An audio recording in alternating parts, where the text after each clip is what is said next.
Diamond YouTube ಚಾನಲ್ಗೆ ಸ್ವಾಗತ. ನೋಡಿ, ನಾವು ಇವತ್ತು ನಿಪ್ಪಟ್ಟು ಮಾಡ್ತಾಯಿದ್ದೀವಿ. ತುಂಬ ಚೆನ್ನಾಗಿರುತ್ತೆ. ಮಳೆಗಾಲದಲ್ಲಿ ತಿನ್ನಲಿಕ್ಕೆ ಮಕ್ಕಳೆಲ್ಲ ತುಂಬ ಇಷ್ಟಪಡ್ತಾರೆ. ಹಾಗಾಗಿ ನಾವು ನಿಪ್ಪಟ್ಟು ನೋಡಿ ತುಂಬ ಚೆನ್ನಾಗಿ ಕ್ರಿಸ್ಪಿಯಾಗಿ ಬಂದಿದೆ. ನೋಡಿ, ಚೆನ್ನಾಗಿದೆ. ಇವತ್ತು ನಾವು ನಿಪ್ಪಟ್ಟನ್ನು ಮಾಡೋದು ಹೇಗೆ ಅಂತ ಹೇಳಿ ನಾನು ನಿಮಗೆ ತೋರಿಸ್ಕೊಡ್ತಾಯಿದ್ದೀನಿ. ಈಗ ನಾವು ಶೇಂಗಾ ಬೀಜ ಹುರಿದು ಅದನ್ನು ಸಿಪ್ಪೆ ತೆಗೆದು ಮತ್ತು ಪುಟಾಣಿ ಹುರುಗಡ್ಲೆ ಅಂತಾರಲ್ಲ, ಅದು ಎರಡು ಸಮ ಪ್ರಮಾಣದಲ್ಲಿ ಒಂದು ಬೌಲ್ ತಗೊಂಡಿದ್ದೀನಿ. ಅದು ಎರಡನ್ನೂ ಚೆನ್ನಾಗಿ ಹುರಿದು ಅದನ್ನು ಒಂದು ಬೌಲು, ಅದ್ರ ಜೊತೆಗೆ 2 ಸ್ಪೂನು ಅಚ್ಚ ಖಾರದ ಪುಡಿ, 1 ಸ್ಪೂನು ಜೀರಿಗೆ, ಒಂದು ಅರ್ಧ ಸ್ಪೂನು ಎಳ್ಳು, ಕಪ್ಪು ಎಳ್ಳು ಅಥವಾ ಬಿಳಿ ಎಳ್ಳು ಯಾವುದಾದ್ರೂ ಹಾಕ್ಬೋದು, ಆದರೆ ಸ್ವಲ್ಪ ಹಾಕಬೇಕು, ಸ್ವಲ್ಪ ಪ್ರಮಾಣದಲ್ಲಿ. ಹಾಗೆಯೇ ಒಂದು ಕರಿಬೇವು, 1-2 ಎಸಳು ಕರಿಬೇವು ತೊಗೊಂಡಿದ್ದೀನಿ. ಅದಕ್ಕೆ ಅದನ್ನು ಸ್ವಲ್ಪ ತರಿಯಾಗಿ ಪುಡಿ ಮಾಡ್ಕೊಂಡಿದ್ದೀನಿ. ಹಾಗೆ ಇಂಗು ಸ್ವಲ್ಪ ಹಾಕಿದರೆ, ಒಂದು ಚಿಟಿಕೆ ಇಂಗು ಹಾಕಿದರೆ ಚೆನ್ನಾಗಿರುತ್ತೆ ಟೇಸ್ಟಿಯಾಗಿ. ಹಾಗೆ ರುಚಿಗೆ ತಕ್ಕಷ್ಟು ಉಪ್ಪು.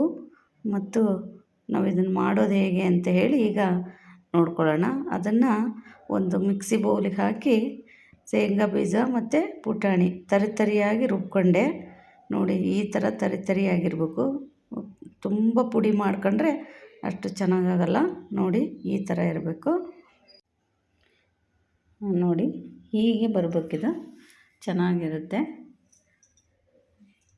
ಎಲ್ಲ. ಈಗ ನಾವು ಇದಕ್ಕೆ ಒಂದು ಬೌಲ್ ಅಕ್ಕಿ ಹಿಟ್ಟು, ನಾವೇನು 1 ಲೋಟ ಶೇಂಗಾ ಬೀಜ ಪುಟಾಣಿ ತೊಗೊಂಡಿದ್ವಲ್ಲ, ಅದರದ್ದು 2ರಷ್ಟು ಅಕ್ಕಿ ಹಿಟ್ಟನ್ನು, ಅದು 1 ಬೌಲಾಗಿತ್ತು. ಇದು 2 ಬೌಲ್ ಹಿಟ್ಟನ್ನು ತೊಗೊಳ್ತಾ ಇದ್ದೀನಿ, ಅಕ್ಕಿ ಹಿಟ್ಟು. ನೋಡಿ, ಮನೆಯಲ್ಲೇ ಇರೋವಂಥ ಎಲ್ಲ ಸಾಮಗ್ರಿಗಳನ್ನು ಬಳಸಿ ನಾವು ಇದನ್ನು ಮಾಡ್ಬೋದು. ಈಗ ಮನೆಯಲ್ಲಿ ಮಾಡೋದ್ರಿಂದ ತುಂಬ ಆರೋಗ್ಯಕ್ಕೆ ಒಳ್ಳೆಯದು. ಈಗ ಇದಕ್ಕೆ ನಾನು ಎಳ್ಳೇನು ಇಟ್ಕೊಂಡಿದ್ನಲ್ಲ, ಆ ಎಳ್ಳನ್ನು ಆ್ಯಡ್ ಮಾಡ್ತಾಯಿದ್ದೀನಿ. ಹಾಗೆಯೇ ಅದಕ್ಕೆ 1 ಸ್ಪೂನ್ ಜೀರಿಗೆ ಇತ್ತಲ್ಲ, ಅದು ನಾನೀಗ ಆ್ಯಡ್ ಮಾಡ್ತಾಯಿದ್ದೀನಿ. ನೋಡಿ, ಇದನ್ನು ನಾವು ಮಾಡೋದ್ರಿಂದ ಮಕ್ಕಳಿಗೆ ತುಂಬ ಇಷ್ಟ ಆಗುತ್ತೆ. ಈಗ ನಾವು ಹೊರಗಡೆಯಿಂದ ತಂದು ತಿಂದರೆ ಎಲ್ಲ ಎಂತೆಂಥ ಎಣ್ಣೆಯನ್ನೆಲ್ಲ ಬಳಸ್ತಾರೆ. ನಾವು ಮನೆಯಲ್ಲಿರೋದನ್ನೇ ಹಾಕಿ ಆರೋಗ್ಯಕರವಾಗಿ ಮಾಡ್ಕೊಂಡು ತಿನ್ನಬೇಕು. ಹಾಗಾಗಿ ಇದನ್ನು ಮನೇಲಿ ಒಂದ್ಸರಿ ಟ್ರೈ ಮಾಡಿರಿ. ಈಗ ನೋಡಿ, ಈಗ ನಾನು ಇದಕ್ಕೆ ಕರಿಬೇವನ್ನು ಏನು ದಪ್ಪ ಪುಡಿ ಮಾಡಿ ಇಟ್ಕೊಂಡಿದ್ನಲ್ಲ, ಆ ಕರಿಬೇವನ್ನು ಹಾಕ್ತಾಯಿದ್ದೀನಿ. ಹಾಗೆ 2 ಸ್ಪೂನು ಅಚ್ಚ ಖಾರದ ಪುಡಿ ಎಲ್ಲರ ಮನೇಲಿ ಇರುತ್ತೆ. ಸಾಮಾನ್ಯವಾಗಿ ಮನೆಯಲ್ಲಿರೋಂಥ ಸಾಮಗ್ರಿಗಳನ್ನೇ ನಾನು ಬಳಸಿದ್ದೀನಿ. ಯಾರು ಸಬ್ಸ್ಕ್ರೈಬ್ ಆಗಿಲ್ಲ, ಸಬ್ಸ್ಕ್ರೈಬ್ ಆಗಿ ನಮ್ಮ ವಿಡಿಯೋಗೆ ನೀವು ಲೈಕ್ ಮಾಡಿ. ನಮ್ಮ ವಿಡಿಯೋ ನೋಡೋರೆಲ್ಲ ಲೈಕ್ ಮಾಡಿ, ಕಮೆಂಟ್ಸ್ ಮಾಡಿ, ಮತ್ತು ನೀವು ಇದು ಹೇಗೆ ಬಂತು ಅಂತ ನಮಗೆ ತಿಳಿಸಿ. ನೀವು ಮಾಡಿ. ಈಗ ಇಂಗನ್ನು ಹಾಕಿದ್ದೀನಿ, ಒಂದು ಚಿಟಿಕೆ ಇಂಗನ್ನು ಅದಕ್ಕೆ ಆ್ಯಡ್ ಮಾಡಿದ್ದೀನಿ. ಹಾಗೆ ಇದಕ್ಕೆ ರುಚಿಗೆ ತಕ್ಕಷ್ಟು ಪುಡಿ ಉಪ್ಪನ್ನು ನಾನು ಬಳಸಿದ್ದೀನಿ. ಈಗ ಹಾಗೆ ನೀವು ಇದನ್ನು ಯಾವ ರೀತಿ ಮಾಡೋದು ಅಂತ ಈಗ ನೋಡ್ತಾ ಇದ್ದೀರಲ್ಲ, ನೀವು ಒಂದ್ಸರಿ ಮನೆಯಲ್ಲಿ ಟ್ರೈ ಮಾಡಿ. ಈಗ ಇದು ತುಂಬ ಚೆನ್ನಾಗಿ ಅಂದರೆ ತುಂಬ ಚೆನ್ನಾಗಿ ಬರುತ್ತೆ. ಮಳೆಗಾಲದಲ್ಲಂತೂ ಮಕ್ಕಳಿಗೆ ಹೊರಗಡೆ ತಿಂಡಿ ಕೊಡಿಸೋದು ಬೇಡ. ಅದನ್ನು ಈ ರೀತಿಯಾಗಿ ಮಾಡಿ ನೋಡಿ, ಎಷ್ಟು ತುಂಬ ಚೆನ್ನಾಗಿ ಬರುತ್ತೆ. ಇದೆಲ್ಲವನ್ನು ನಾವು ಏನು ಇದಕ್ಕೆ ಹಾಕಿದ್ದೀವಿ ಎಲ್ಲವನ್ನು ಚೆನ್ನಾಗಿ ಮಿಕ್ಸ್ ಮಾಡ್ಕೊಳ್ಳೋಣ. ಅದೆಲ್ಲ ಮಿಕ್ಸ್ ಮಾಡೋದ್ರಿಂದ ಎಲ್ಲ ಕಡೆ ಸೇರಿಕೊಂಡು ಚೆನ್ನಾಗಾಗುತ್ತೆ. ಹಾಗೆ ನೋಡಿ, ಇದಕ್ಕೆ ಸ್ವಲ್ಪ ಎಣ್ಣೆ ಬಿಸಿ ಮಾಡಿದ್ದೀನಿ. ಒಂದು ಸ್ವಲ್ಪ ಬೆಚ್ಚಗೆ ಮಾಡಿ ಎಣ್ಣೆನ ಇದಕ್ಕೆ ಹಾಕ್ತಾಯಿದ್ದೀನಿ. ಒಂದು ಸಾಂಬಾರು ಸ್ಪೂನಿಂದ ಒಂದು ಸಾಂಬಾರು ಸ್ಪೂನ್ ಹಾಕಿದರೆ ಸಾಕು, ಎಣ್ಣೆ ಬಿಸಿ ಮಾಡಿ. ಇದನ್ನು ಸಹ ಹುಷಾರಿಂದ ನೋಡಿ, ಬಿಸಿ ಇರುತ್ತಲ್ಲ ಎಣ್ಣೆ, ಸ್ವಲ್ಪ ಸ್ಪೂನಲ್ಲಾದರೂ ನೀವು ಮಿಕ್ಸ್ ಮಾಡ್ಕೋಬೋದು. ಹಾಗೆ ನಾನು ಕೈಯಲ್ಲಿ ಕ್ಲೀನಾಗಿ ಎಲ್ಲದನ್ನು ಮತ್ತು ಆ ಎಣ್ಣೆ ಏನು ಎಲ್ಲ ಕಡೆಗೂ ಆ್ಯಡ್ ಆಗಂಗೆ ನಾವು ಮಾಡ್ತಾಯಿದ್ದೀನಿ. ಎಲ್ಲ ಕ್ಲೀನ್ ಮಿಕ್ಸ್ ಮಾಡ್ಬೇಕು. ಹೀಗೆ ಚೆನ್ನಾಗಿ ಮಿಕ್ಸ್ ಮಾಡೋದೇ ತುಂಬ ಇಂಪಾರ್ಟೆಂಟು. ತುಂಬ ಚೆನ್ನಾಗಿ ಬರುತ್ತೆ, ಮಕ್ಕಳಿಗೆ ತುಂಬ ಇಷ್ಟ ಆಗುತ್ತೆ. ನೀವು ಈ ಥರ ಮಾಡಿ ನೋಡಿ ತಿನ್ನಿ. ಎಷ್ಟು ಮನೆಯಲ್ಲೇ ನೀವು ಮಾಡ್ಕೊಂಡು ತಿನ್ನಬೇಕು ಅಂತ ಅನಿಸುತ್ತೆ. ಅವಾಗ ಇದನ್ನು ತುಂಬ ಈಸಿ, ತುಂಬ ಕಡಿಮೆ ಟೈಮು ಮಾಡ್ಕೊಳ್ಳೋದು.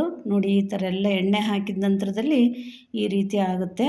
ಎಷ್ಟು ಚೆನ್ನಾಗಿ ಆಗುತ್ತೆ ಅಂದರೆ ಭಾಳ ಚೆನ್ನಾಗಾಗುತ್ತೆ. ನೋಡಿ, ನಮ್ಮ ವಿಡಿಯೋ ನೋಡಿ ನೀವು ಖಂಡಿತ ಮಾಡ್ತೀರಾ ಅಂತ ಅಂದ್ಕೊಂಡಿದ್ದೀನಿ. ಈಗ ಇದನ್ನು ಈ ರೀತಿಯಾಗಿ ನಾವು ಒಂದು ಸರಿ ಹಿಂಗೆ ಮಾಡಿದಾಗ, ಅದು ಮುಷ್ಟಿಯಲ್ಲಿ ಇಟ್ಟು ಹಿಂಗೆ ಮಾಡಿದಾಗ ಅದು ಹೀಗೆ ಆಗುತ್ತೆ. ಆವಾಗ ಇದು ಪರ್ಫೆಕ್ಟ್ ಆಗಿದೆ ಅಂತ. ಈ ಥರ ಆದರೆ ಚೆನ್ನಾಗಿ ಬರುತ್ತೆ ಅಂತಲೇ. ತುಂಬ ಈಸಿ ಇದು ಮಾಡೋದು.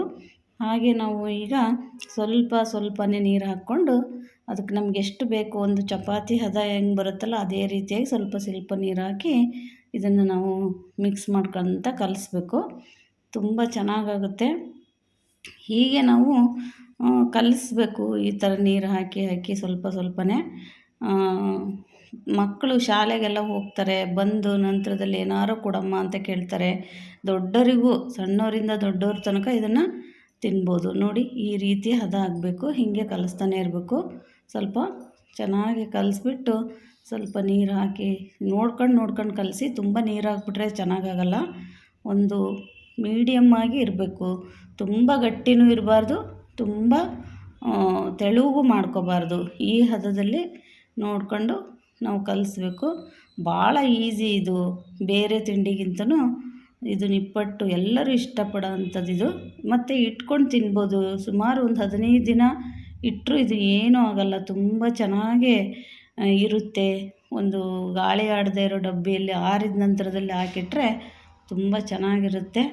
ನೋಡಿ, ನಮ್ಮ ಚಾನಲ್ಗೆ ಯಾರು ಸಬ್ಸ್ಕ್ರೈಬ್ ಆಗಿಲ್ಲ ಆಗಿ ನೀವು ಕಮೆಂಟ್ಸ್ ಮಾಡಿ. ನಂತರದಲ್ಲಿ ಮತ್ತು ನಾವು ಯಾವ ರೀತಿಯಾಗಿ ನಿಮಗೆ ಯಾವ ಥರದ ಅಡುಗೆ ಬೇಕು ನೀವು ಕಮೆಂಟ್ಸ್ನಲ್ಲಿ ಹಾಕಿ, ನಾವು ಅದನ್ನು ಖಂಡಿತ ಟ್ರೈ ಮಾಡಿ ತೋರಿಸ್ತೀನಿ. ಹಾಗಾಗಿ ನೋಡಿ, ಈ ಹದದಲ್ಲಿ ಇರಬೇಕು ಹಿಟ್ಟು. ನೋಡಿ, ಚಪಾತಿ ಹದದಲ್ಲಿ ಇದೆ. ಇಷ್ಟೇ. ಇದನ್ನು ಕಲಸೋದು ತುಂಬ ಈಸಿ. ನೋಡಿ, ನಿಮ್ಗೆ ಪೂರ್ತಿ ತೋರಿಸಿದ್ದೀನಿ ಈ ವಿಡಿಯೋನ. ಎಲ್ಲಿ ಸ್ಕಿಪ್ ಮಾಡ್ದಂಗೆ ನೋಡಿಬಿಡಿ. ಹಾಗೆ ನೋಡಿ, ಒಂದು 5 ನಿಮಿಷ ಮುಚ್ಚಿಟ್ರೆ ಸಾಕು. ಸ್ಟವ್ ಹತ್ತಿಸ್ತಾ ಇದ್ದೀನಿ ಈಗ ನಾನು. ಹಾಗೆ 5 ನಿಮಿಷ ಮುಚ್ಚಿಟ್ಟಿದ್ದೆ. ಅಷ್ಟರಲ್ಲಿ ಎಣ್ಣೆ ನಮಗೆ ಕಾಯಬೇಕಲ್ವಾ, ಎಣ್ಣೆ ಕಾಯಿಸ್ತದೆ. ಈಗ ಬಾಣಲೆಗೆ ಎಣ್ಣೆಯನ್ನು ಹಾಕ್ತಾಯಿದ್ದೀನಿ. ಎಣ್ಣೆ ಹಾಕಿದ್ದೀನಿ. ಈಗ ಎಣ್ಣೆ ಹಾಕ್ತಾಯಿದ್ದೀನಿ. ಸ್ಟವ್ವು ನಾವು ಹೈ ಫ್ಲೇಮಲ್ಲೇ ಇಟ್ಕೊಂಡು ಎಣ್ಣೆ ಕಾಯಿಸ್ಕೊಳ್ಳೋಣ.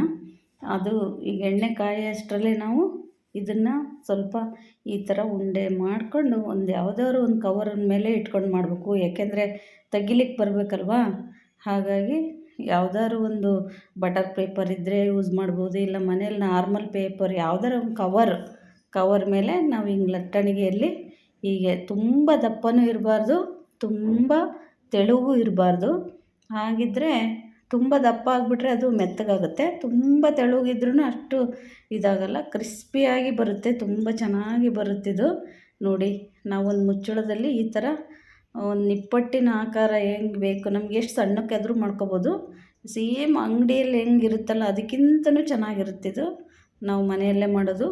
ಈಗ ನಾವು ಈ ಥರ ಮಾಡಿಕೊಂಡು ಒಂದು ಆಕಾರ, ಒಂದು ಸೇಪ್ ಬರಬೇಕಲ್ವಾ, ನಿಪ್ಪಟ್ಟಿನ ಸೇಪ್. ನೋಡಿ ಎಷ್ಟು ಚೆನ್ನಾಗಿ ಬಂದಿದೆ. ನೋಡಿ, ನಾನೀಗ ತೋರಿಸ್ತಾ ಇದ್ದೀನಿ.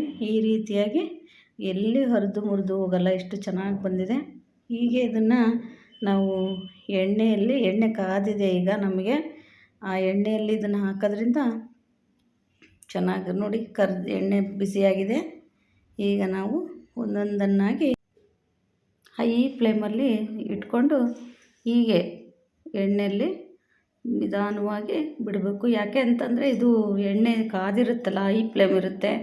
ಹಾಗಾಗಿ ನಿಧಾನವಾಗಿ ಒಂದು ಸೈಡಿಂದ ಈ ಥರ ನಾವು ಹಾಕೋದ್ರಿಂದ ಅದು ಹಾಕಿದ ತಕ್ಷಣ ಅದು ಎಣ್ಣೆ ಒಳಗೆ ಕೆಳಗೆ ಹೋಗುತ್ತೆ. ಸ್ವಲ್ಪ ಬೆಂದಿದ ತಕ್ಷಣ ಅದು ಹಂಗೆ ಲೈಟಾಗಿ ಮೇಲೆ ಬರುತ್ತೆ. ನೋಡಿ, ಒಂದು ದೊಡ್ಡ ಬಾಣಲೆ ಇಟ್ಕೊಂಡ್ರೆ ಬೇಗ ಆಗುತ್ತೆ. ನಾವು ತೋರಿಸೋದಕ್ಕೋಸ್ಕರ ಒಂದು ಚಿಕ್ಕ ಬಾಣಲೆಯಲ್ಲಿ ತೋರಿಸ್ತಾ ಇದ್ದೀವಿ. ಕಬ್ಬಿಣದ ಬಾಣಲೆ ಇದು. ನೀವು ಯಾವ ಬಾಣಲೆಗಾದರೂ ಯೂಸ್ ಮಾಡ್ಬೋದು, ನಾನ್ ಸ್ಟಿಕ್ಕು ಯಾವುದ್ರಲ್ಲಾದರೂ. ಸ್ವಲ್ಪ ಈ ಮೇಲೆ ಬಂದ ತಕ್ಷಣವೇ ಅದನ್ನು ನಿಧಾನವಾಗಿ ಹೀಗೆ ತಿರುಗಿಸ್ಬೇಕು. ತಿರುಗಿ ಹಾಕೋದ್ರಿಂದ ಎರಡೂ ಕಡೆ ಸಮ ಪ್ರಮಾಣದಲ್ಲೇ ಬೇಯಿಸ್ಬೇಕು. ನೋಡಿರಿ, ಈಗ ಹೀಗೆ ಫ್ರೈ ಆಗಬೇಕಿದು ಎಣ್ಣೆಯಲ್ಲಿ. ಎಣ್ಣೆನೂ ಜಾಸ್ತಿ ತಗೊಳ್ಳಲ್ಲ ಇದು. ತುಂಬ ಚೆನ್ನಾಗೇ ಕ್ರಿಸ್ಪಿಯಾಗಿ ಬರುತ್ತೆ. ನೀವೇ ನೋಡಿ, ತುಂಬ ಚೆನ್ನಾಗಿರುತ್ತೆ ಇದು.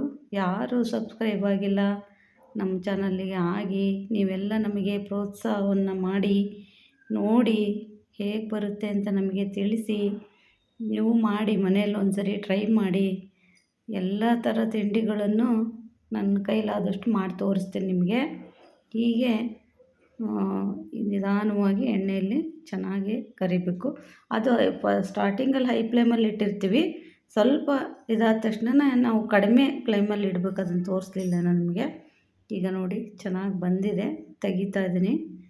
ಈಗ ಅದೇ ಥರನೇ ಎಲ್ಲ ನಿಪ್ಪಟ್ಟುಗಳನ್ನು ನಾನು ಮಾಡಿದ್ದೀನಿ.